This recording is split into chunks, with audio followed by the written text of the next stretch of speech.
Hello everyone, this is Arif and today we are here with another unit of CIA Part 3, unit number 8. It is about ID control framework and disaster recovery. This is my brief introduction, just in case if you are curious enough to know who I am, you can pause the video and you can read it.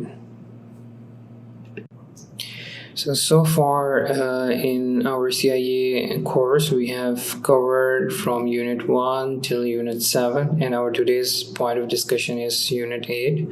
The first 4 unit is about organizational behavior, in which we studied about motivational theories and strategic planning, organizational structure, these kind of a thing. The Unit 5 was about project management. And starting from Unit 6, and I would consider till Unit 9 is all about IT. Specifically, Unit 6, 7, and 8 is related to more physical and logical aspects of IT, where Unit 9 is specifically dedicated to information security. In Unit 6, we discuss about databases and the application development. So in the databases, we discuss what are the different types of databases and their application. And in the application system, we discuss about what are the methodology by which we can develop an application, and secondly, why there is a need to have an app, and what are the key prerequisites or what are the key steps that an organization take in order to develop their app. And in the IT infrastructure, it was about the communication and networking, different type of topologies, web servers, and different terminologies that we have discussed. So it was more about how the IT infrastructure we design and what is the role of the web that it plays in that. And our today's point of discussion is Unit 8. It is about ID control frameworks and disaster recovery. So we will discuss this in pretty much detail in the coming slides. So basically here we can divide the entire unit into four sections. The first section is about control framework, in which we will be discussing about different types of framework which can be used in an IT environment and what is the role and how it benefits the organization. Then 8.2 is about mainly two types of processing environment. One is real time, the other one is the batch one. The third section is about ID controls. We will be discussing about different types of ID controls. And the last one is about disaster recovery. So what is a disaster recovery? What is BCM? What is BCP? So these are the terms which we will be discussing. So let's start with our first section, which is ID control framework in ISO. ISO is basically a standard framework, which is also known as International Standard for Organization. It's a global standard in different aspect of area or the businesses. It basically provides guidelines or sometimes it has a certification program. ISO basically just certify that any organization or any entity follows certain processes and which are consistent with the best practices based on their compliance with the ISO practices, and therefore there could be kind of a reliability that we can place on the services or the products that the company is providing. It doesn't mean that the end product could be of a high quality. It just means that the processes which the company is deploying to process that product or to provide that services, they are of a consistent, and they are in a consistent manner and aligned with the industry benchmark. ISO guidelines or frameworks in different domain of a business. It also has ISO, where the environmental things are being taken care of, how the organization are taking care that or placing their footprints in terms of environment. Then there is ISO on risk management, there is ISO on compliance management. So these are different frameworks that they provide guidelines at times, and sometimes it's a certification program where you can if you ensure the compliance to the ISO inspectors, then you might be able to certify, and you can use in your as a promotional activity as well by the company, just to ensure to your clients or your customers that you are in compliance with the ISO, and as a result you have best benchmarking processes deployed to manufacture something or to treat certain aspect of the business, for example environmental things, or to adopt certain frameworks like risk management or compliance management. The another framework that we have is COSO. COSO has again, it's a very broader level of a framework. The purpose of the framework is to give you idea that how you can have a very good control environment within your organization, and there are certain components that needs to be taken care of, or there are certain requirements that need to be taken care of when we discuss about an effective control environment within organization. The 5 key components which the COSO emphasize on is control environment, risk management, control activities, information and communication monitoring activities. COSO basically also talks about the operational, financial and compliance aspect of the organization where we have to take care of. So basically, if you look at be it ISO and ISO standards related to IT, or COSO framework in a generic form where you can deploy that, the main purpose of these standards is to give you a guideline or give you a comprehensive list of things that you are supposed to do in order to improve the control environment or the processes of IT activities within the company. Then we have Cobit. Cobit, the full form I just forgot it. You can just Google it. You will find it. Control objective for IT something. Cobit is basically a framework, IT framework, which is very generic in nature, which provide us with a guideline in terms of different aspects of IT planning, acquisition, how you want to acquire the IT assets, then the delivery of services through IT and the support system. The main purpose of the Cobit is to be more generic and to act as a broader framework where you can use certain other frameworks in different aspects of Cobit. So Cobit in itself is a very high level framework, but it doesn't mean that it's too generic. If you have ever looked at the entire Cobit framework, it's pretty much detailed. It gives you specific details of controls or the processes that one needs to follow in terms of overall IT practices. ITIL is another framework. The main purpose of the ITIL is to emphasize on the services, IT services delivery, to ensure that whether anything which is related to the IT is being given to the highest level to the customer. In terms, so the key areas are customer support, server maintenance, and incident response. So any troubleshooting and all that aspect of IT is being covered by ITIL. eSAC is another framework which gives you guideline on the automation of the processes within the company. So if you are intending to automate a purchasing process or an HR process, and how seamlessly easy or in an efficient manner that processes can be implemented within the company. It provides guidelines on those things, resulting in reduced cost, faster response time, and improved service quality.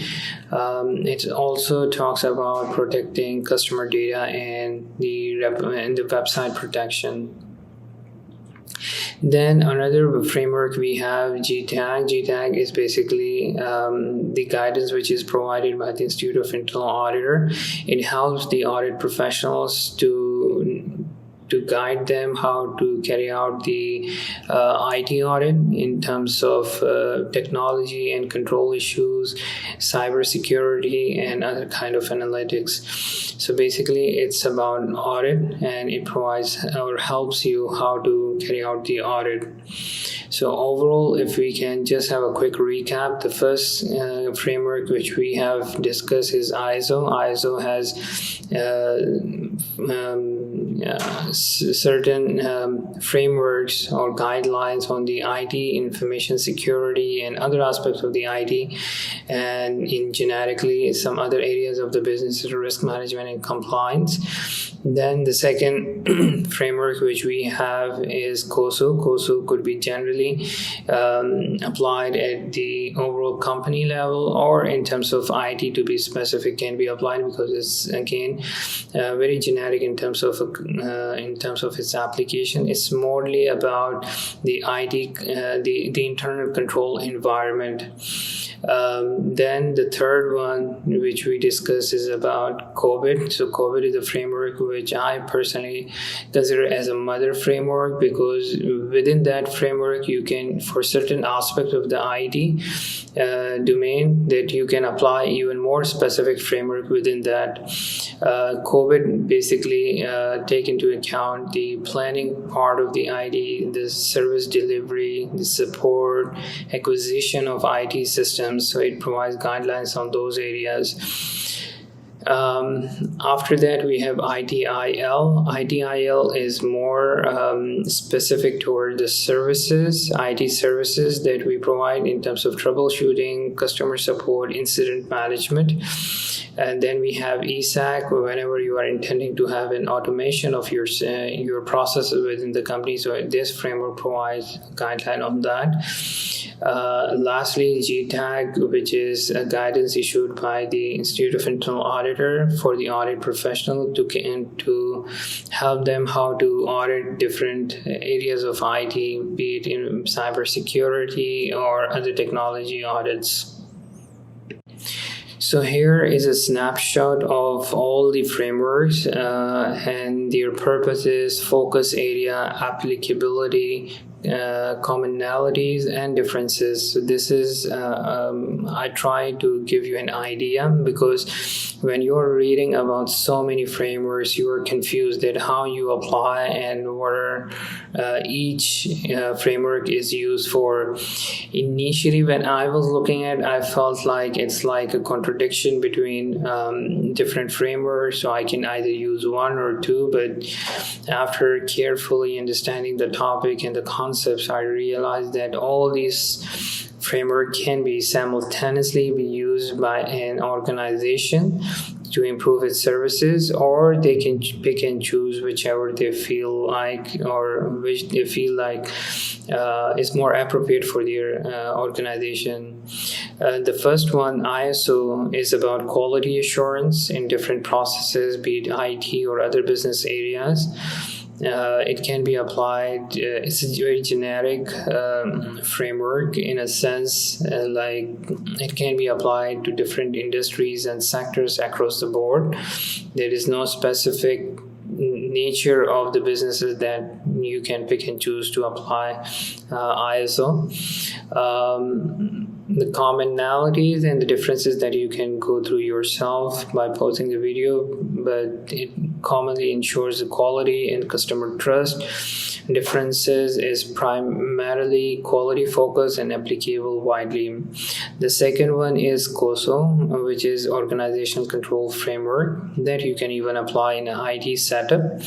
It talks about operational, financial, and compliance related controls. It can again be applied in any industry. The commonalities is it talks about how to manage risk, be it financial, operational, and compliance. And it also emphasizes on integrating different internal control activities within the organization and having a context when we apply a risk management or internal control framework within a company. The differences is focus on various control risk management, which means like it's again a generic, but it talks more about the controls and risk management. The third one is Cobit. Cobit is an IT governance management. So COSO, I generally have seen in experiences is more applicable at the organizational level, where Cobit is similar kind of characteristic and can be applied more generically at the IT infrastructure of within a company. So it's technology, it focuses on technology, applicability, IT governance, commonalities is aligns IT with the business controls and technology. So the main purpose of Cobit is where we have to ensure that all the IT activities within the organization are aligned with the overall objective of the organization. Means that if our organization objective is to increase our profitability, how the IT is playing the part.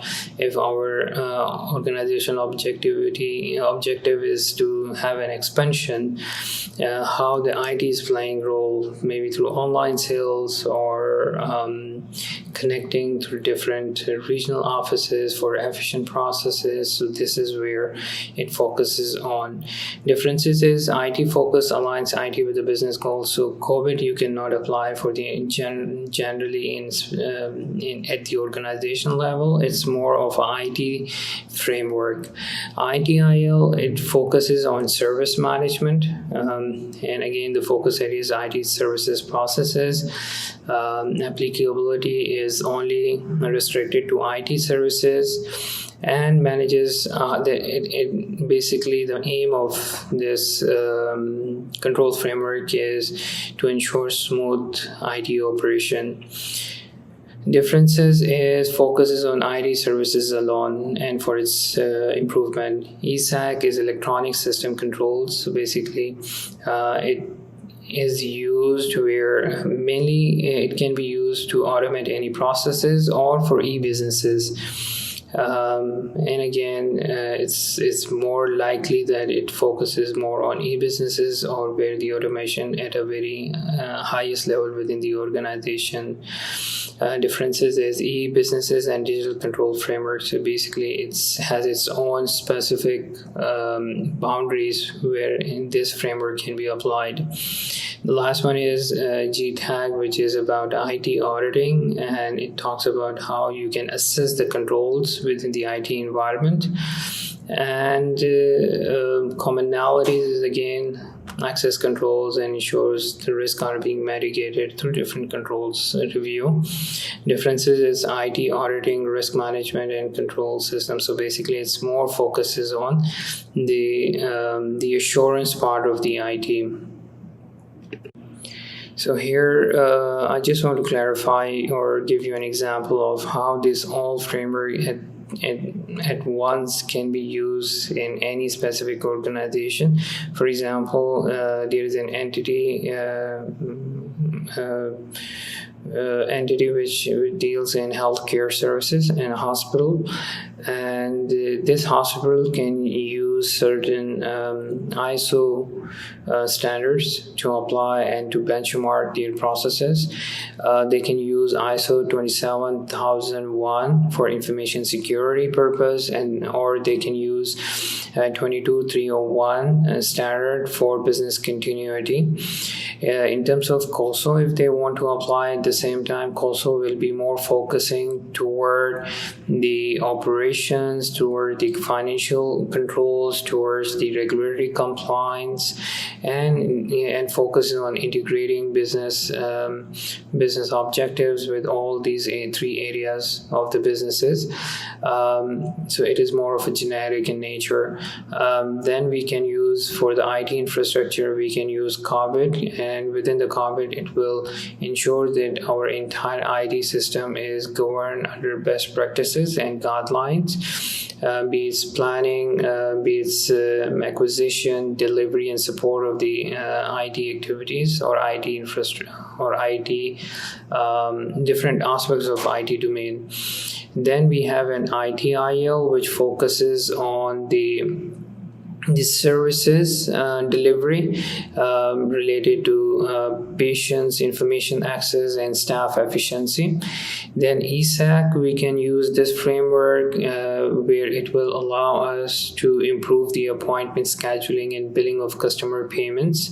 And then the last one is GTAG, which the auditor can use this framework to audit the entire IT activities within the hospital to ensure that that our IT infrastructure is secure and the information and the patient information is protected. So this is how all these frameworks can be used within any setup for different aspects or different elements of the organization. So it can be applied to different specific niche area or as a whole to the overall activities within the any entity.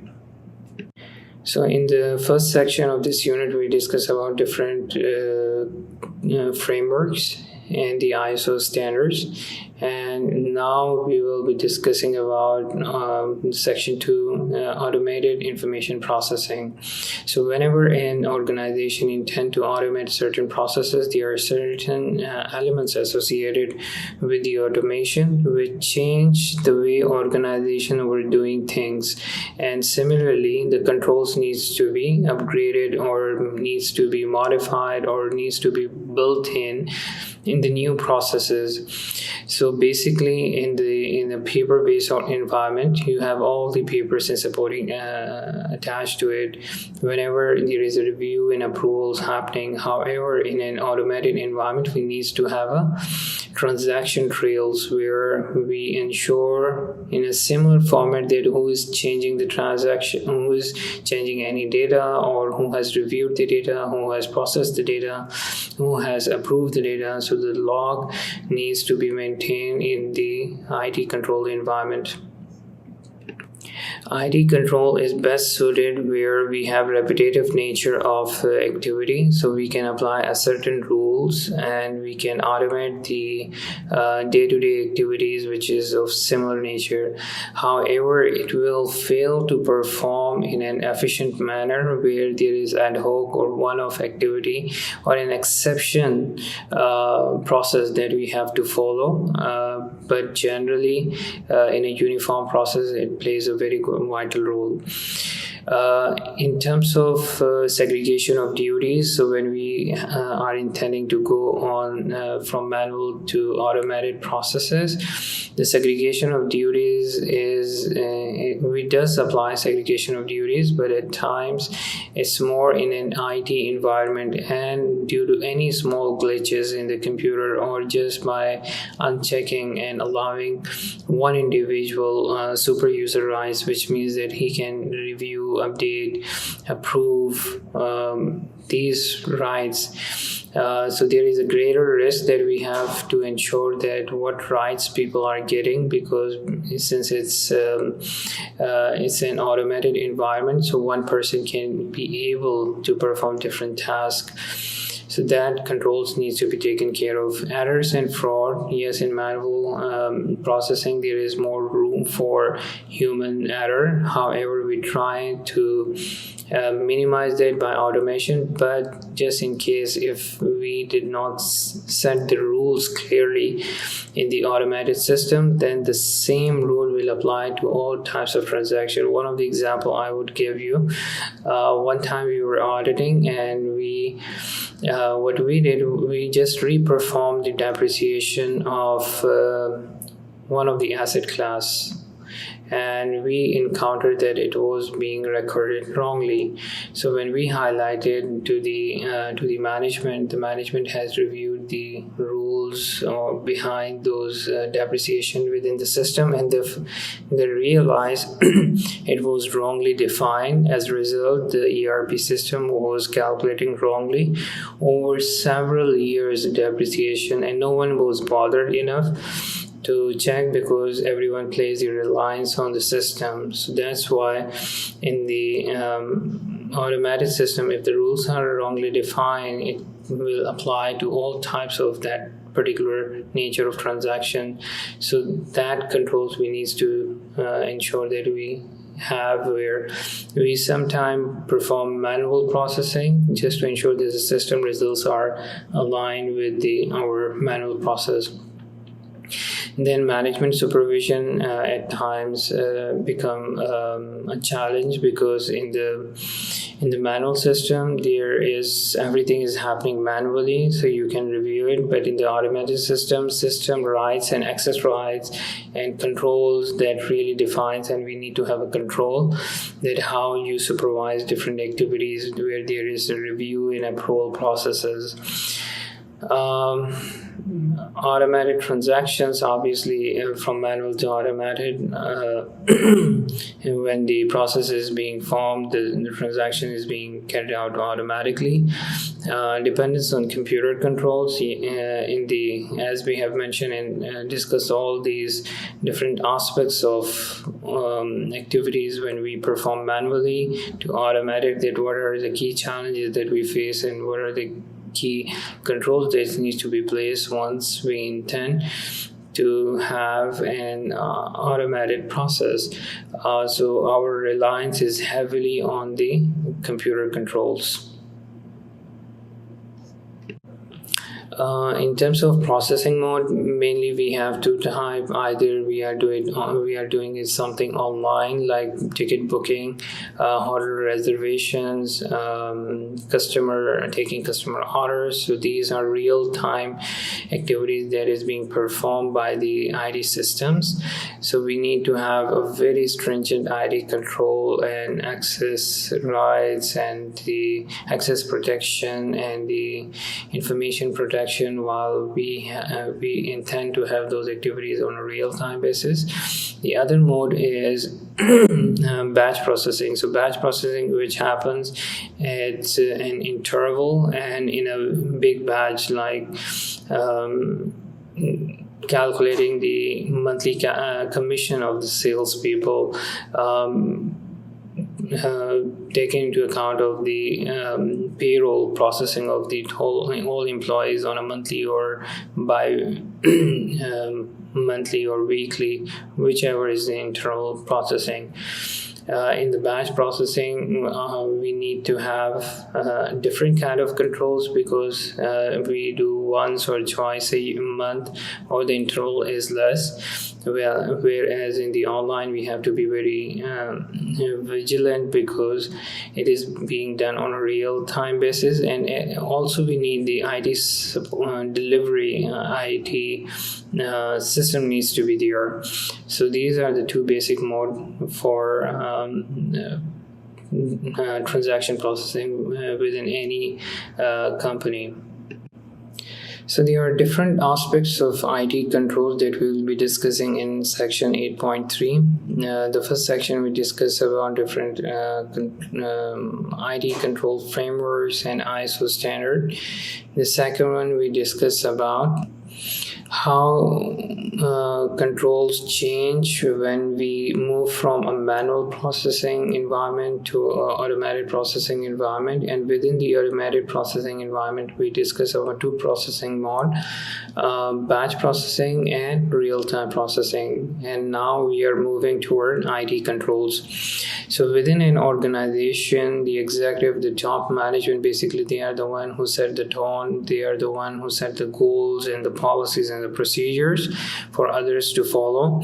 The business process level or the management, they are the one who are responsible to implement those certain control measures within their processes to ensure that we are able to achieve overall organizational objectives. IT basically serves us or act as an enabler to achieve our objectives. So it provides us the accessibility, the scalability, that aspect of the business.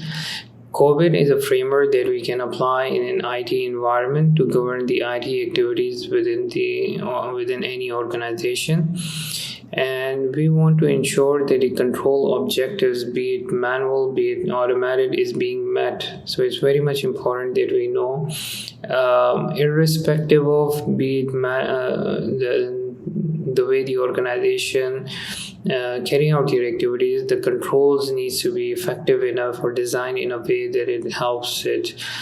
Lastly, audit needs to be performed to ensure that all aspects of organization are there to achieve the overall organizational objectives.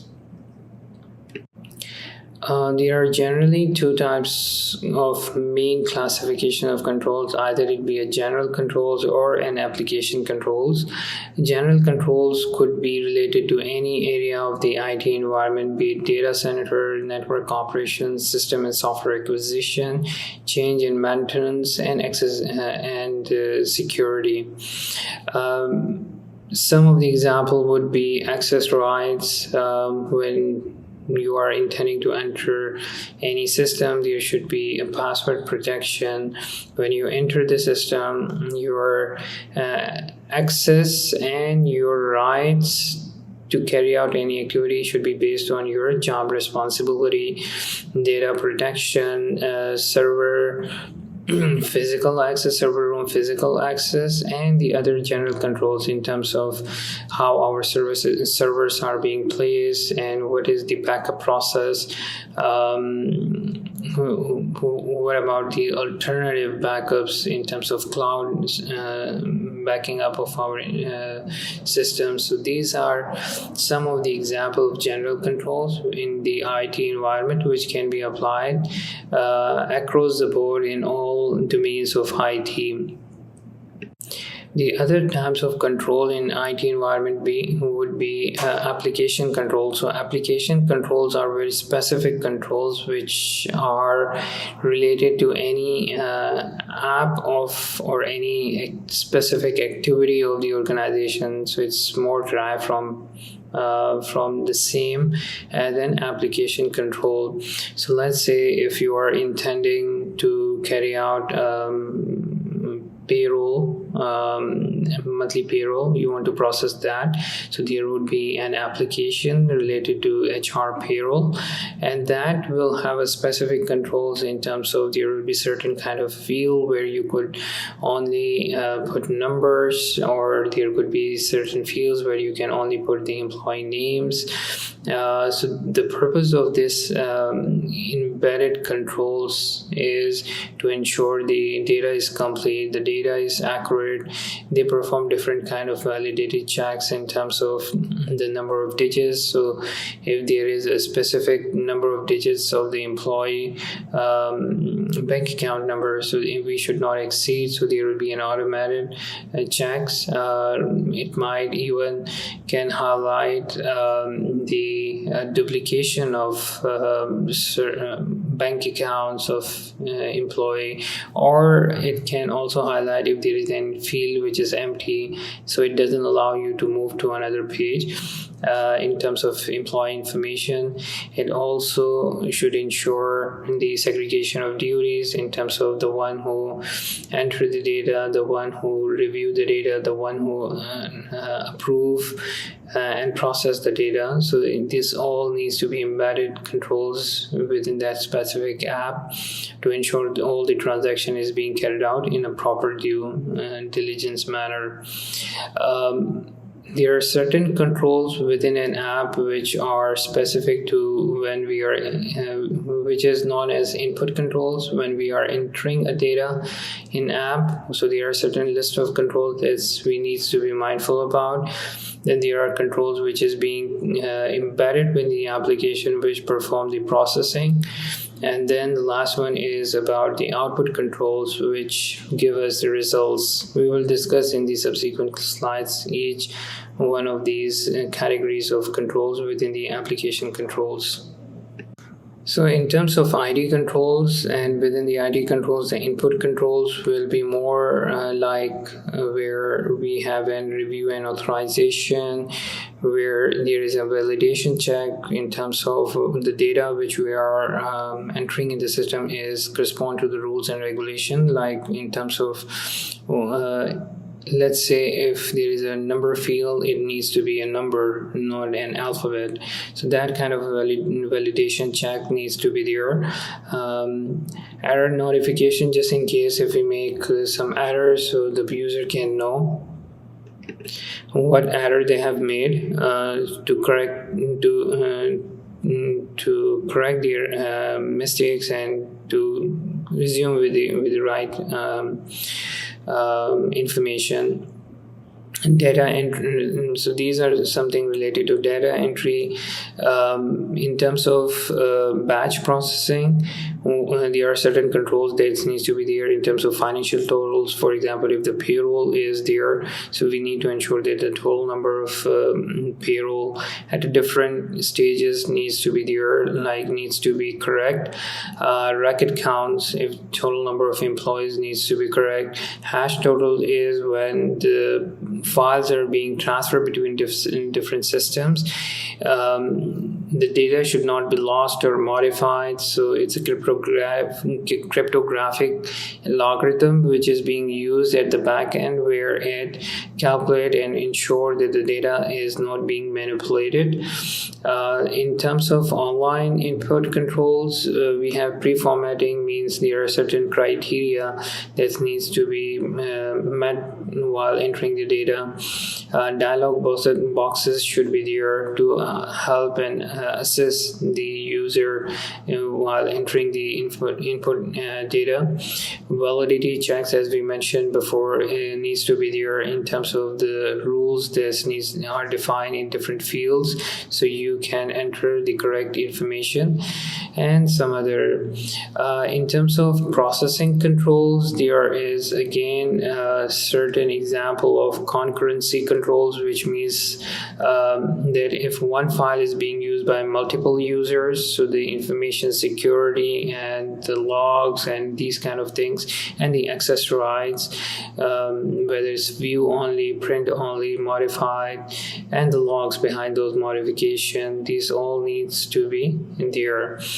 Completeness checks in terms of whether the data is complete or not after processing, because at the time of input we have provided all the information, so we need to ensure that the controls are here to again exert on the idea to have the same record is being processed.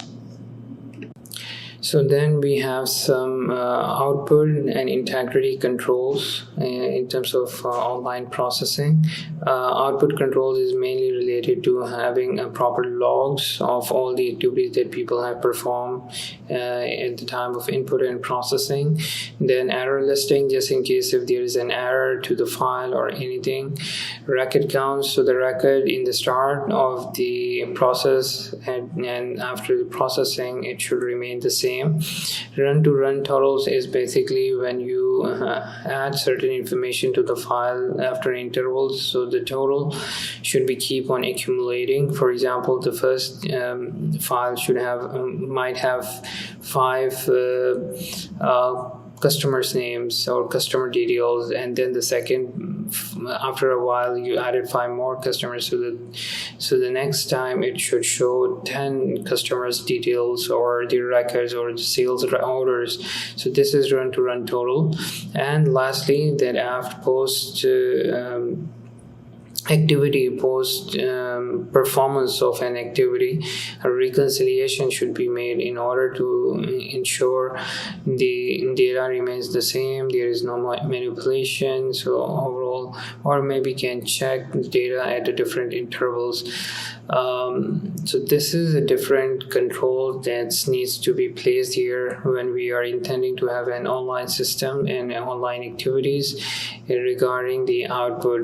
Integrity controls are basically where we want to just ensure that the data is being not manipulated by either unauthorized users or or at the processing within the computer, that the data is not being lost or being corrupted. So that needs to be there. Apart from the transactional process controls, be it input processing, output, or integrity checks, there are certain other indirect aspects of IT which also help us to strengthen the control environment. First of all, IT admin operation, where there is a team of IT and that team is being headed by CIO, Chief Information Officer, or sometimes CTO, Chief Technology Officer, and they are there to ensure that all the controls are there in the IT environment. Then we have controls related to change management. If we are intending to change any systems or an application, or an update into the application, how the change management is being properly done in a proper governance manner, and by first of all, the approval process of that change needs to be taken care of, and secondly, during the change, the data should not be distorted. That need to be ensured. Segregation of duties is also important. Similar to a manual process, we need to ensure that the access rights is as per job responsibility. So that needs to be there.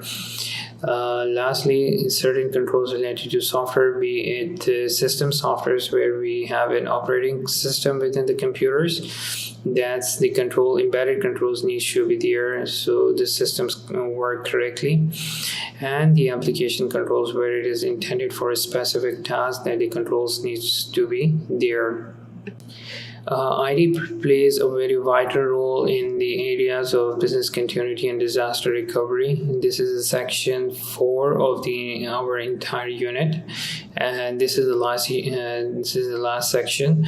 Business continuity is that how if a disaster strike the organization, something big mishap happened to the organization. So despite that critical situation, or despite that disaster, how the organization still continue. Maybe the organization goes from a physical working station to remote working stations, means everyone can log in from their home and connect to the company main server and work there. What kind of disaster basically strike an organization? It could be flooding, natural disaster, it could be something major in terms of accessibility to physical building or the primary infrastructure. Disaster recovery is how quickly we recover from that abnormal situation where we are running our business at a minimal to its previous state, to its full functionality. So that is a disaster recovery. So you need to have a clarity in terms of business continuity and disaster recovery. So business continuity is when a disaster strikes a business, how they continue their critical services, and disaster recovery is when they resume back to their normal operation. So there are certain key elements that needs to be taken into account in terms of disaster recovery. The first one is backup. It is very much important to have backup of all your information, data, and files in a dual backup system. So one you could have at the company server, and the other one you can have a cloud or at a remote site. So just in case if something happened to your facility, your building, your office, then you would be able to have a duplicate information from another site or from the cloud. And the interval of that, how quickly or what is the interval of the information that, what is the interval by which you back up your activities or information, that is also very crucial. Risk assessment is very much important in terms of disaster recovery, to understand that geographically where your business is located, where your IT infrastructure is there, how much prone to it to this different kind of disasters, be it natural or man-made or cyber attacks, and accordingly you plan your or you strategize your disaster recovery.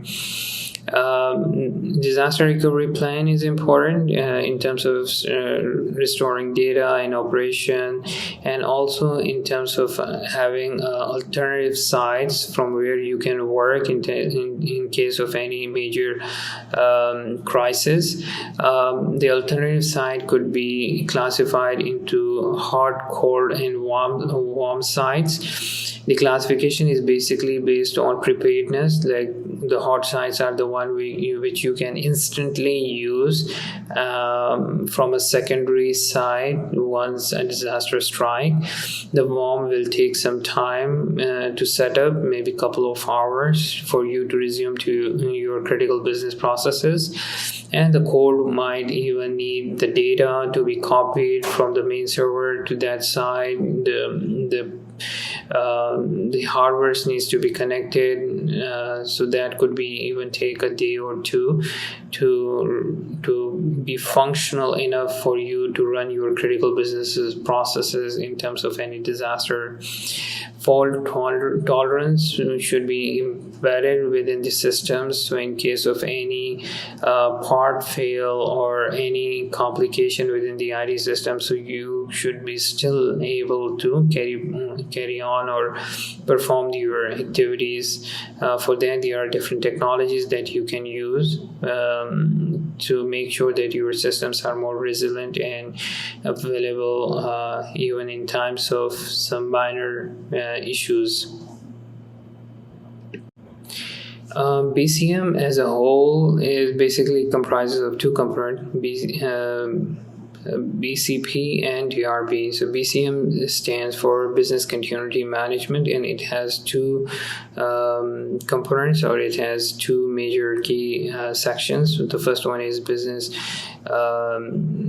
Continuity Planning, and the second one is Disaster Recovery. So overall, the BCM, to have an effective BCM, Business Continuity Management, within an organization, we need to have a support from the top management, because they have to allocate resources. And I've carried out BCP DRP reviews, and I've seen very closely within the organization that it's at times quite costly, because in your normal businesses phase, you try to predict something that is unforeseen and is not that likely that it happens sometime soon. So it's very difficult to convince the management at times that you have to prepare for times when there is a flood, or there is let's say a fire happen in the company, because there is a cost associated with that. First of all, you need to have a BCP DRP plans and project. There needs to be a steering committee where all the resources from or key critical people from different departments needs to be there. People needs to be aware what they are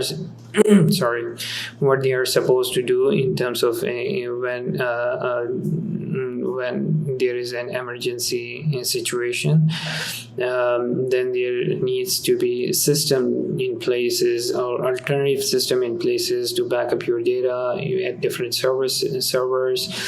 Also alternative servers to run your application. Then these plans needs to be tested as well in order to ensure that these are effective. And to carry out this BCP and DRP, you have to carry out risk assessments, you have to carry out impact analysis of different critical situations, that how it will impact different processes within the organization.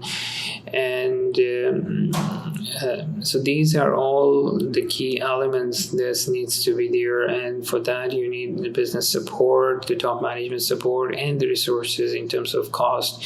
Because let's say if your main internet line fell down or it happened something to it, and what about your online orders? So that might even impact. So therefore you need to have an alternative internet sources. You need to have alternative sites for backing up your information. People should be aware of in times of crisis that how they have to behave, and you have to classify your data, that which data is more important to be back up at every hour, and which data can be delayed to a week or a month. So there are a lot of work that needs to be carried out, and which needs a lot of information, a lot of resources, and there are certain modification to the way the organization operates. So that needs to be done. So therefore one has to be very careful about how they execute their BCM. And to be an effective BCM, we need to have a buy-in, and we need to be regularly reviewing and monitoring and performing tests in the normal course of businesses to ensure that our BCM is effective, will help us in times of any disaster. So here we are at the end of this unit. This was the third unit in the series of IT domain. Then afterward is coming the information security, and after that we would be somewhere close to 80% of coverage of our entire CIA part 3. So I'm very much happy about that. Let's to have a quick recap. So in the first section of this unit, we discuss about different IT control frameworks. The second section was about IT controls, in which we discuss in detail the input, processing, and output controls. The third section was different processing modes, online and batch, so that we have discussed. The fourth one is about disaster recovery and BCM, basically business continuity planning and disaster recovery, and we touch base upon quickly on those areas. Just in case if you felt like these lectures are helping you, please do not hesitate to share with other people so more people can benefit from, and let me know in your comments like how you are benefiting from it and what are the areas that I can further look into and improve. I just need your prayers for if you benefit in any way from these videos, for me, for my family, and generally for everyone. It takes a lot of effort, to be honest, because summarizing the information, putting in a presentable format, and then recording is the most rigorous part for me, because I need a quiet time. I have a family, and so the setup of the entire thing, your mic, your computer, everything that's quite laborious. So just pray for me and let me know if I can be of any further help, and pray for me that I continue to complete the remaining few units of this unit of this part as well. Thank you, and see you next time. Till then, take care. Bye bye.